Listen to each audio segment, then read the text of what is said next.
नमस्कार, बहुत स्वागत है आपका। मीन राशि शनिदेव की साढ़े साती चल रही है। प्रथम चरण आपका 29 मार्च 2025 को समाप्त हो जाएगा और ये साढ़े साती आपकी अभी 2030 17 अप्रैल तक चलेगी। तो पहला जो चरण है साढ़े साती का वो आपका 29 मार्च को ख़त्म होगा और यहाँ से शनिदेव छाती पर चलना शुरू करेंगे। जब शनिदेव की पहली ढैया समाप्त होगी और वो छाती पर चलेंगे तब सोने के पाए पर चलेंगे शनिदेव।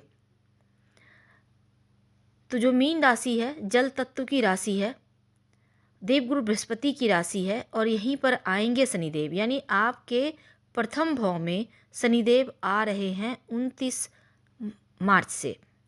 जब आपके लग्न में प्रथम भाव में बैठ जाएंगे तो मानसिक टेंशन थोड़ा रहेगा, लेकिन कई बार परेशानियों को कम करके स्वभाव को भी ठंडा कर देते हैं। तो शनिदेव मीन राशि जो जल तत्व की राशि है, जब यहाँ पर आते हैं तो उतना बुरा फल नहीं करते जितना अन्य राशियों में करते हैं। तो मीन वालों, यहाँ पर शनिदेव की साढ़े साती के जो छाती पर चलना शुरू होगा तो उनकी दृष्टि के फल से हानि होगी, लेकिन प्रथम भाव में बैठेंगे तो उसके कारण आपको हानि नहीं होगी, पर उनकी दृष्टि आपके लिए थोड़ा मुश्किल देगा। तो जो दूसरे फेज का साढ़े साती है, छाती पर चल रहा है, तब आपके ऊपर इसका प्रभाव क्या होगा, चलिए पहले ये समझते हैं। तो शनिदेव तीसरे घर को प्रभावित करेंगे। तीसरा भाव पराक्रम का, छोटे भाई का, आपके कॉन्फिडेंस का होता है, तो इसी संबंधित फल की परेशानी होगी, या कह सकते हैं कि आपको आपके कंधों से संबंधित प्रॉब्लम हो सकता है। आपके भाई के साथ तालमेल बिगड़ सकता है, पराक्रम में थोड़ी कमी आ सकती है, या आप फील करेंगे कि कॉन्फिडेंस थोड़ा कम हुआ है। तो कॉन्फिडेंस लेवल को बढ़ाने के लिए भगवान सूर्य की आराधना करें। अब शनिदेव जब प्रथम भाव में बैठेंगे तो सीधी दृष्टि सप्तम भाव पर, तो जब सप्तम भाव को देखेंगे तो यहाँ से संबंधित फल को खराब कर देंगे, क्योंकि शनिदेव की दृष्टि में विष है। अगर आप पार्टनरशिप में काम करते हैं तब तालमेल बिगड़ेगा, जीवन साथी के स्वास्थ्य में परेशानी हो सकती है।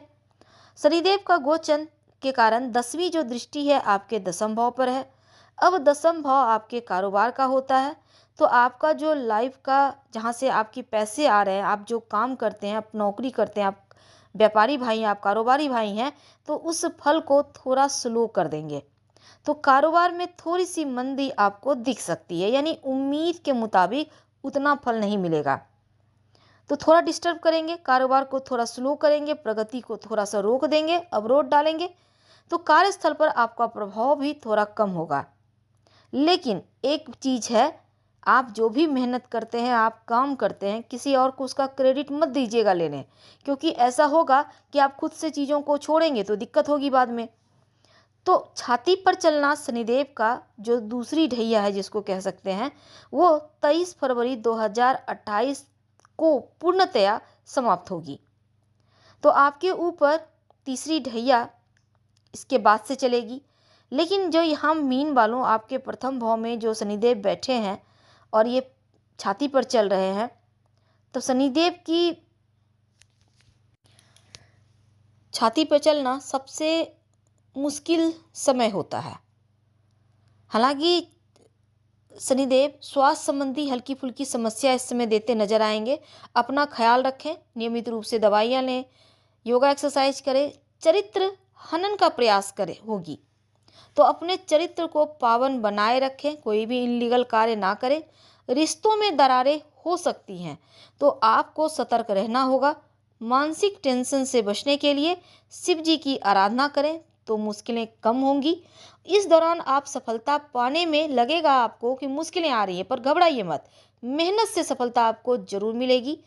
कुछ आपको लगेगा जैसे आप उड़ना चाह रहे हैं पर पंख बंधे हैं, यानी इस समय स्लो स्लो सब कुछ होगा, तो आप थोड़े से हर्ट हो सकते हैं। हालांकि अपने स्वास्थ्य का थोड़ा ख्याल रखना होगा।